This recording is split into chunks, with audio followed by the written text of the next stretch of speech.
Muy buenas amigos, aquí estoy con otro viernes de denuncia.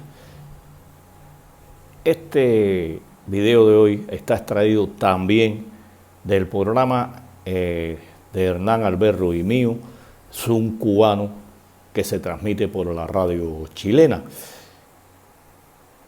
Hablaremos de un tema que demuestra la violación de los derechos humanos, de la Constitución y de las leyes que implantó el Partido Comunista en Cuba. Cómo piden que se respete la ley, cómo piden democracia, cómo piden integración cuando ellos son incapaces de cumplir con el derecho internacional y con sus propias leyes. Hablaremos de destierro y regulación, dos formas de controlar, reprimir a la oposición en Cuba, al periodismo independiente, a la sociedad civil independiente y a todo aquel que se manifieste contra la dictadura cubana. Acá los dejo con el programa Zoom Cubano, que trata, como les dije, de destierro y regulación. Un saludo a todos, hasta la próxima. Los temas que trataremos en el día de hoy están en la palestra desde hace años. Es la regulación y el destierro. Para aquellos que no estén al tanto de lo que sucede en Cuba, serán palabras extrañas. El destierro es de épocas pasadas. Y bueno, vamos a hablar primeramente de la regulación.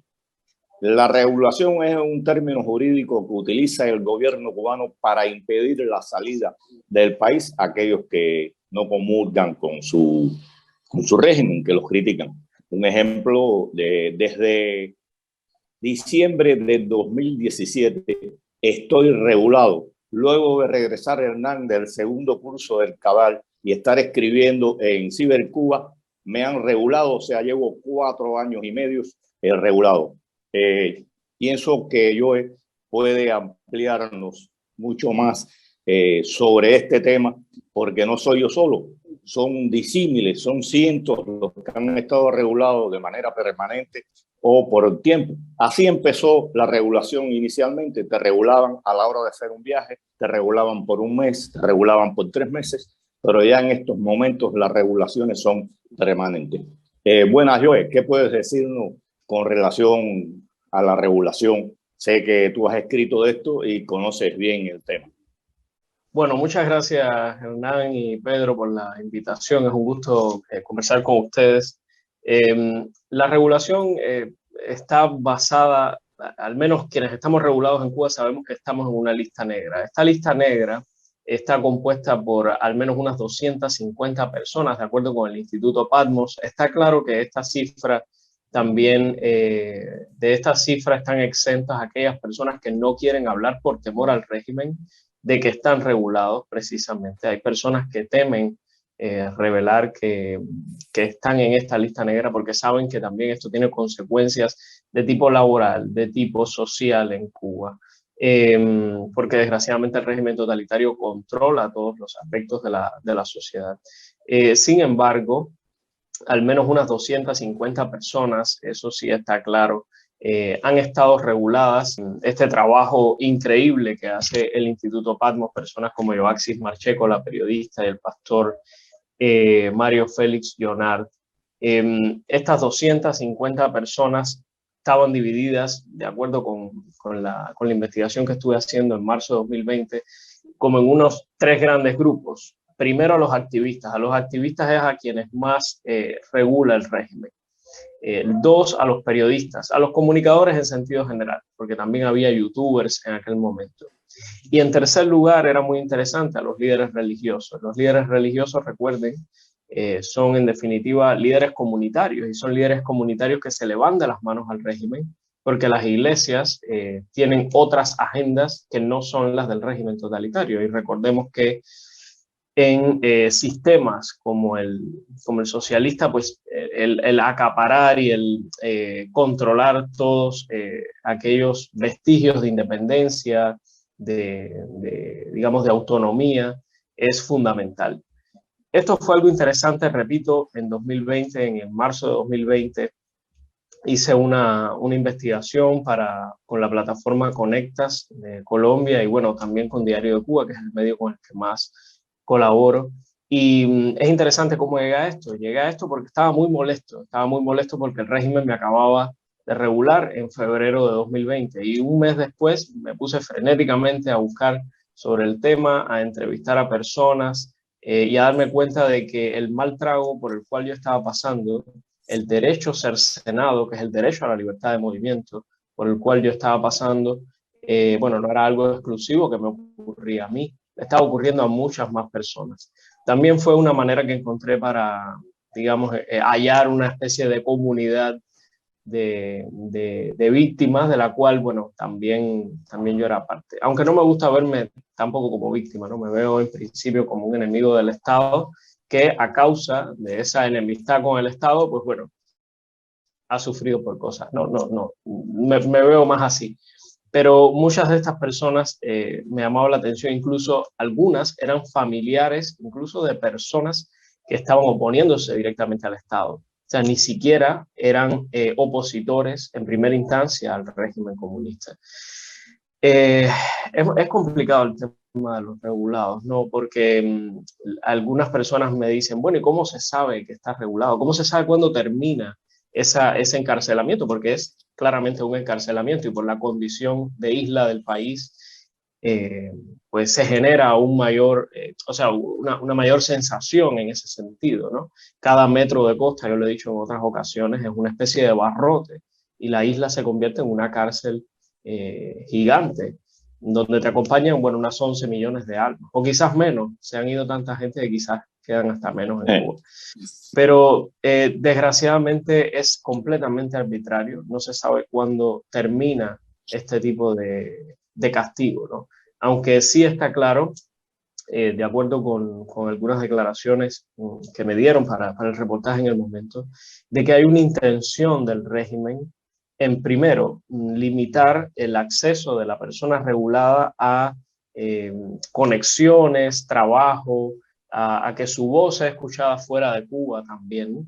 Y dos, al menos también hay una idea de que cuando se abra la reja, porque así ven Cuba, la ven como una gran cárcel, los oficiales de la seguridad del Estado, esta persona salga para nunca más regresar y también salir de alguien incómodo. Así que hay una conclusión que a la que yo arribé y me gustaría compartir con ustedes. Estar regulado es, en principio, una medalla invisible en el pecho. O sea, que se lleva con dolor porque tu país se convierte aún más en una cárcel, está claro, pero es una medalla invisible en el pecho. Si estás regulado es porque lo estás haciendo bien, en cierta medida, aunque es triste porque, bueno, es doloroso también estar en un país donde tu libertad de movimiento se limita de una manera pero tan brutal y de una manera arbitraria. Pero algo debes tener por seguro, estás en el lado correcto de la historia. Mira, dijiste una cosa muy clara.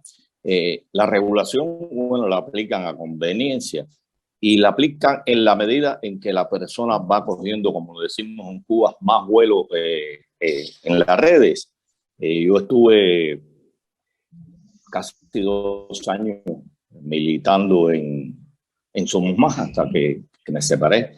Y fue a partir de que empecé a ir a los cursos del CADAL y empecé a escribir en Cibercuba de manera continua, que me impidieron salir en varias ocasiones a cursos específicamente del CADAL que tenía que volver. Iba a ir de observador electoral a 2 o 3 países y a encuentros del ASCI, de la Asociación del Estudio de la Economía Cubana que se desarrolla en Miami, también me lo impidieron. Y es lo que tú dices, es una medalla que nos colgamos, pero a veces duele. Yo pasé por 2 situaciones muy críticas con familiares míos, específicamente con mis nietos más pequeños, y ellos lo conocían y me impidieron salir. Es un castigo que nos imponen, no les importa la situación en que te encuentres, pero vuelvo y te repito y te apoyo, es una medalla y es que estamos del lado correcto de la historia. Y quiero que me contestes algo. Porque la regulación no se debe aplicar cómo la están aplicando. ¿Conoces algo de las leyes bajo las cuales debe estar aplicada esta regulación, incluso las leyes que ellos violan, las leyes de su desgobierno? Dime, yo que tiene algo al respecto con relación a eso. Sí, como bien dices, Pedro, esta regulación viola lo que ellos mismos han dispuesto en lo que llaman sistema legal. La regulación únicamente está justificada si usted le debe algo a la ley, o sea, si usted está pendiente de juicio, por ejemplo, si usted maneja además secretos de Estado, no sé, un científico que trabaja en la élite de la biotecnología cubana, sabemos que ellos protegen todo esto porque es una industria importante. Si usted, bueno, es parte de la, digamos, de la camarilla militar que desgobierna el país, bueno, ahí la ley prevé que para esas personas puede haber restricciones para la libertad de movimiento. Pero para nosotros entendemos, y esto la ley no lo precisa, esto es algo por lo cual es arbitrario, porque ni siquiera ellos mismos en lo que han llamado sistema legal lo refieren. En el caso nuestro es abiertamente por motivos políticos. O sea, y la idea es, te lo había comentado en el primer segmento, es limitar las posibilidades de este individuo para que su voz llegue más lejos, o sea, fuera de la frontera de esta isla, también para que su crecimiento profesional y conexiones fuera de la isla decaigan, mermen, y por otra parte, con la esperanza, guardan también la esperanza, al parecer, de que una vez desregulada la persona, se vaya de Cuba y no regrese más. Yo quería remarcar este concepto de regulación y que me cuenten un poco cómo lo ven en términos de que en realidad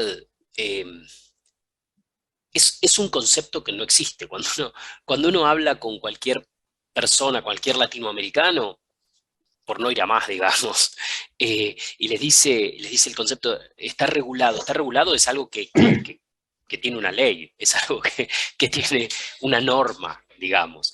Y lo interesante acá es que el eufemismo que utilizan es precisamente lo opuesto, o sea, es algo que no está, o sea, está regulado o no está regulado, ¿no? O sea, es que es, porque los casos que ustedes decían de, primero, ¿no? Lo que diría es, los que tienen una deuda pendiente con la ley, quienes tienen una deuda pendiente con la ley, bueno, tienen un pedido de justicia, tienen un impedimento específico de viaje, los jueces piden ante esa situación el pasaporte para impedir que la persona salga, que para eso es un pasaporte, ¿no? El pasaporte es para que el país donde uno viva pueda decir, esta persona puede salir. A lo que voy es, para hablar de esa segunda instancia de la cual vamos a estar hablando en el programa, ¿no? Que tiene que ver con, tengo pasaporte cubano, está vigente, tengo todo en regla, pero no puedo volver a mi país. ¿Por qué? La regulación es una cosa extraña. Eso, hablarle a una persona de eso es raro. Bueno, ¿qué es eso? Pero incluso está establecido, y no sé si tú tienes más conocimientos que yo en esto, Joey, que tiene que estar dictada esta regulación por un juez. ¿Tienes algún conocimiento sobre esta parte de la ley? Lo que la ley refiere es que debe haber un juez, un dictamen judicial detrás de la regulación, pero ciertamente no lo hay, y tampoco hay, y voy a saltar a otro tema, una posibilidad, al menos no se ha verificado, que por los canales pertinentes del régimen, o sea, que usted presente una queja ante, qué sé yo, inmigración y extranjería, por ejemplo, que es la entidad, identificación, inmigración y extranjería, que es la entidad encargada de esto, de que le den ni siquiera una respuesta, sencillamente lo ignoran.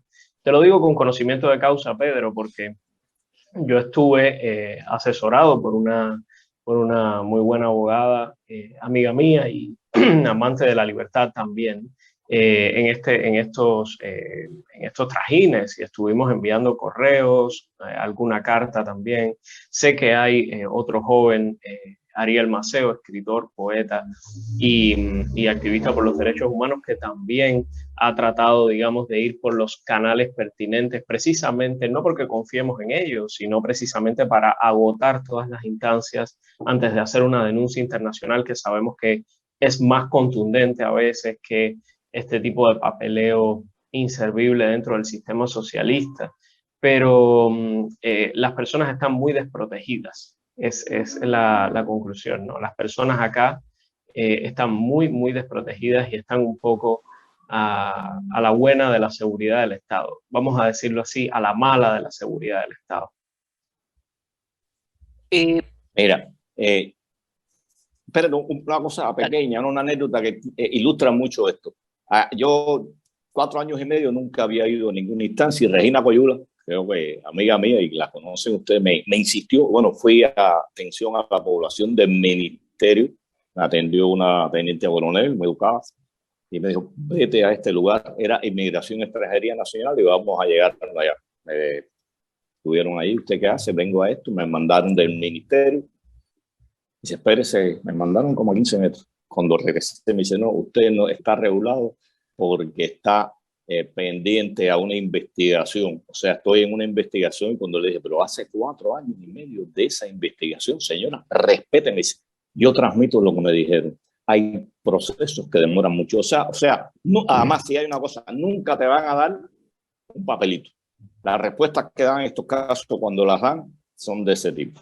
Hay muchas personas que se enteran cuando están en el aeropuerto y eso es muy terrible también porque, bueno, no solo por el golpe emocional, ¿no? Sino también porque ha habido recursos que se han invertido a veces de tipo personal, o sea, recursos de tipo personal, a veces obviamente de organizaciones que invitan a la persona a lo que sea, a un taller, a un evento, pero también tiene como esa doble cuestión de esos recursos que se han invertido en esta persona, bueno, pues que vayan al váter, ¿no?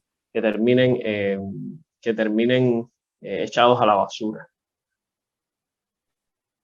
Y justo quería hacer alusión a eso. Hablando de anécdotas, recuerdo que cuando comenzaron las regulaciones, y recordaba Pedro recién de sus intentos de viaje a Argentina, y otros países, recuerdo que había casos en los cuales hoy no viajabas, mañana sí. Es decir, que eran raros, eran pocos, pero había de personas que iban al aeropuerto, como cuenta Joel, le decían, no, usted no puede viajar, está regulado, se volvían a su casa, les daban el pasaporte, les daban todo, ¿no? O sea, nunca les retenían. Que hasta donde yo sé, no hubo caso que yo haya vivido de que le retuvieran el pasaporte en esa instancia. Le cambiábamos el pasaje o se le cambiaba el pasaje quien lo invitara al día siguiente y al día siguiente iban al aeropuerto y viajaban, ¿no? Cosas así rarísimas, o que de pronto 3 personas que se sabían reguladas, una pasaba y 2 no. Entonces, y me acuerdo que en ese momento, quizás tú recuerdes, Pedro,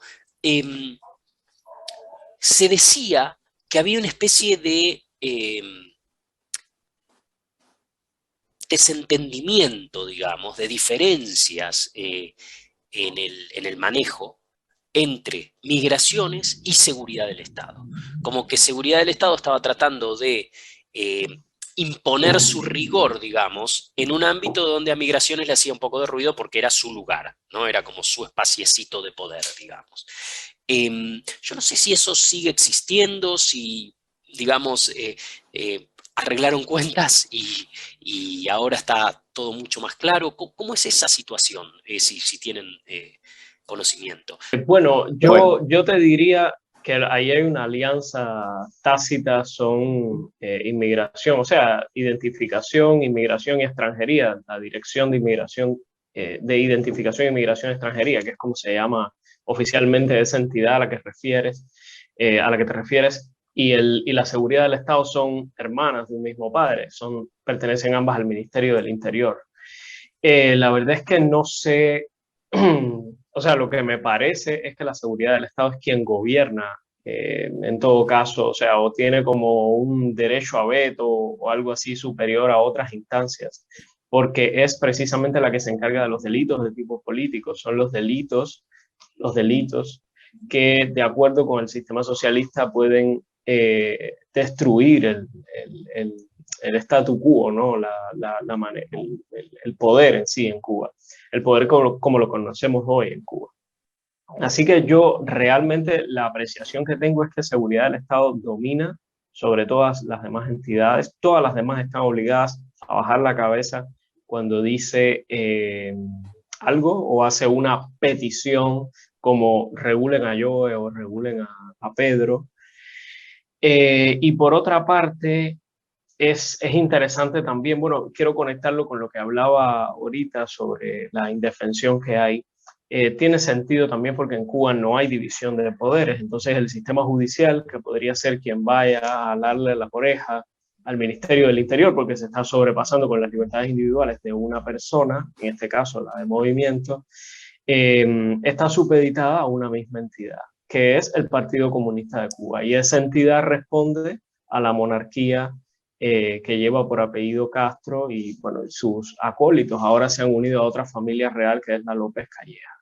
Entonces, en definitiva, hay una centralidad, hay una centralización del poder en Cuba, y si hubiera algún tipo de desenchufe, y si hubiera algún tipo de desenchuche entre la Dirección de Inmigración, Identificación y Extranjería y la seguridad del Estado, me parece que es quizás algo de entre funcionarios medios, pero allá en lo alto, en la oficina de Marfil, deben ponerse seguramente todos de acuerdo en que la policía política es quien manda, ¿no?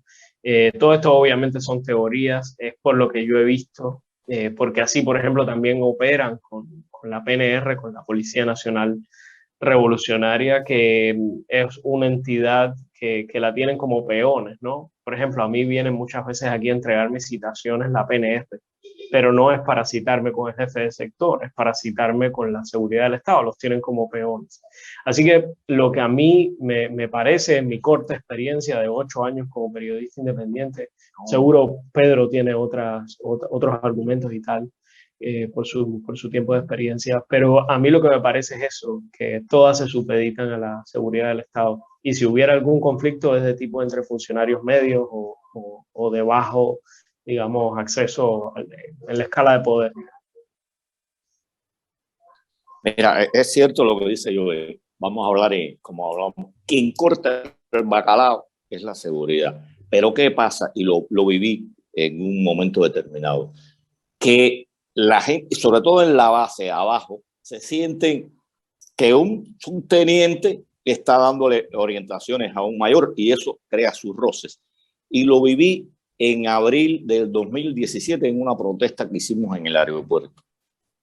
Hicimos una protesta y le molestó bastante porque esperamos que entraran 3 vuelos, no como a las 12 de la noche.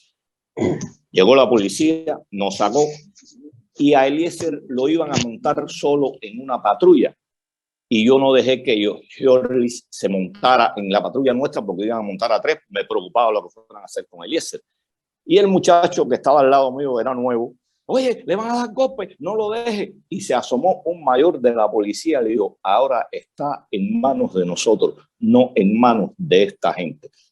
Esa frase denotó, aparte de una situación que había sucedido anteriormente con el mayor que estaba al frente de las 3, 4 patrullas que se llegaron allí, de que si hay sus roces, de que se sienten inferiores, y en este caso los que estaban deteniéndonos, los que nos estaban deteniendo eran subtenientes y tenientes de la seguridad, y había mayores, habían como 5 mayores. Lógico, en estos momentos ya eso no está sucediendo. Como tú dices, allá arriba se pone todo el mundo de acuerdo, pero yo pienso que esta situación que se está dando en la base es un reflejo de lo que estaba sucediendo, y llamaron a contar a todo el mundo. Digo, cuando la seguridad llame, todo el mundo calla, porque también está esto.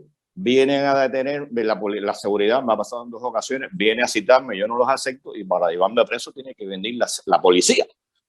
O sea, porque tú eres el que cita, a ti te desobedecen, el que tiene que ejecutar lo malo soy ya. Toda esa coordinación está más ajustada, pero sí existían los roces, como dice hoy, abajo. gente que tiene que dar a la cárcel. Vamos a entrar en un tema que está más candente en estos momentos y es el destierro. Me imagino que cuando nuestros oyentes oigan hablar de destierro, se van un poco a desubicar y van a pensar que están en el siglo XVIII, el siglo XIX. Pero a partir del año 59, en que la dictadura cubana toma el poder, el destierro se convirtió en una cosa de ley. Aquellos que partieron durante los primeros años huyendo del régimen, huyendo de la situación que se avecinaba y de lo que estaba sucediendo en el país, estuvieron 20 años sin poder regresar a su patria. O sea, los desterraron por 20 años.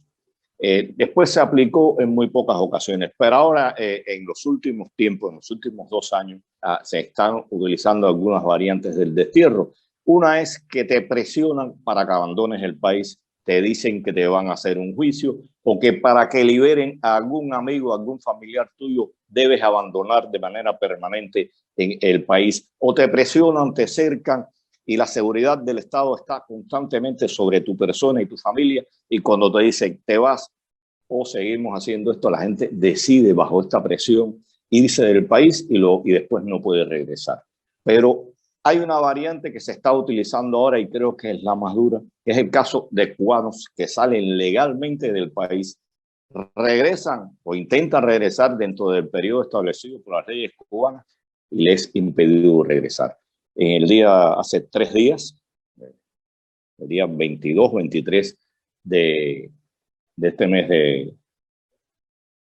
de junio, Omara Ruiz Urquiola, un caso muy duro, una mujer con cáncer que fue a Estados Unidos a hacerse un tratamiento porque lo que le estaban haciendo aquí no le resolvió. Y cuando intenta regresar a unirse con su madre, que es una persona muy mayor, sola en este país, le impiden que regrese acá. Eso es muy duro. Eso es un destierro en todas sus reglas. Y simplemente hay una cosa que a veces yo no entiendo muy bien, y es cómo las aerolíneas se subordinan a estos dictados, y lo voy a decir, y cómo el gobierno de Estados Unidos permite que se hagan estas barbaridades y le dejen, en este caso, a Omara, y después vamos a hablar de otro caso, en un estatus ahí, como se dice, en un limbo migratorio. No tiene residencia en Estados Unidos, tiene la residencia en Cuba. Y el caso Omara demuestra cuán ruin y cuán cobarde es este régimen que dice que que cumple y que vela por los derechos humanos. Son unos mentirosos. Y bueno, aquí en el día de hoy contamos con la presencia de Anameli Ramos Ríos, profesora, curadora de arte y activista por los derechos humanos, que hace un tiempo, hace 2 o 3 meses, después de hacer un periplo, trató de regresar a Cuba. Y bueno, Anameli, ¿qué tienes que decirnos con relación a tu caso? ¿Qué te sucedió a ti?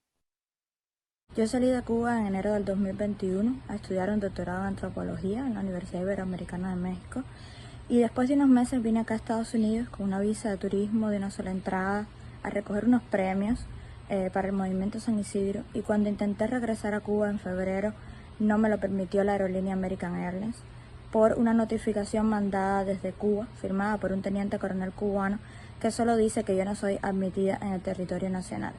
Sin más razones, la aerolínea me dijo que no podía abordar el avión. Esto pasó en 2 ocasiones.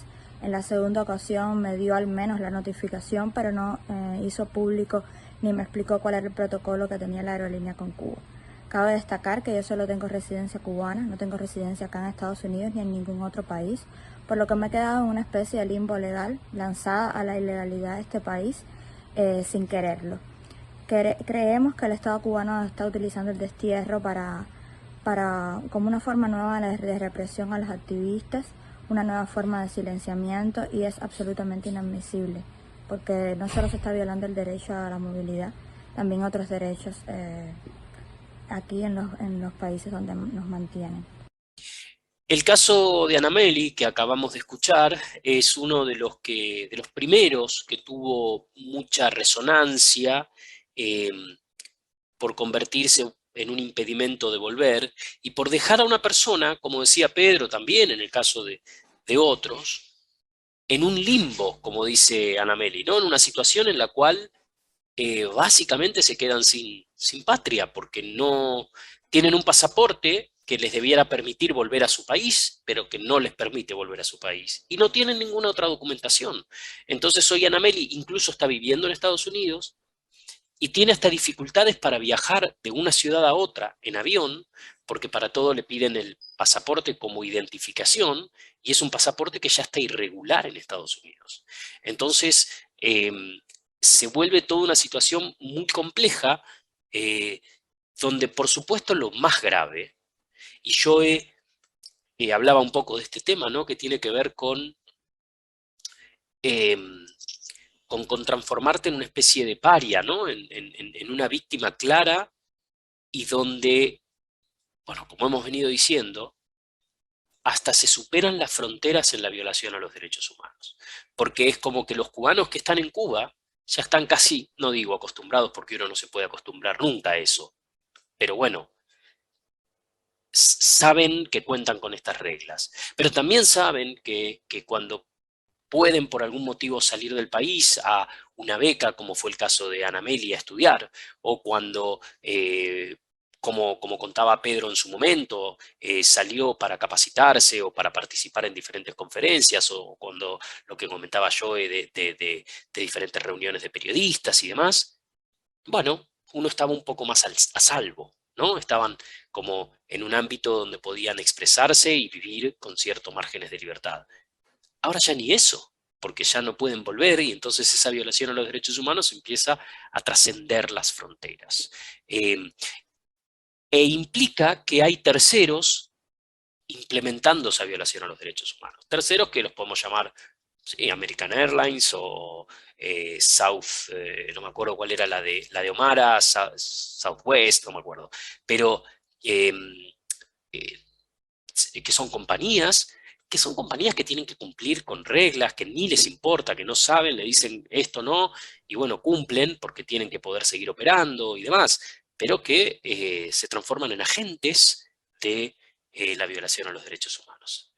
No, sí, Hernán, es cierto, y por eso hice este comentario, que bueno, deben los cubanos contar con el amparo, si no de las aerolíneas, con estos gobiernos, porque claramente, como les decía, le dejan la papa caliente a ellos y están violando también ellos, los obligan a ellos a violar sus estatus migratorios, y debían tomar medidas con relación a esto.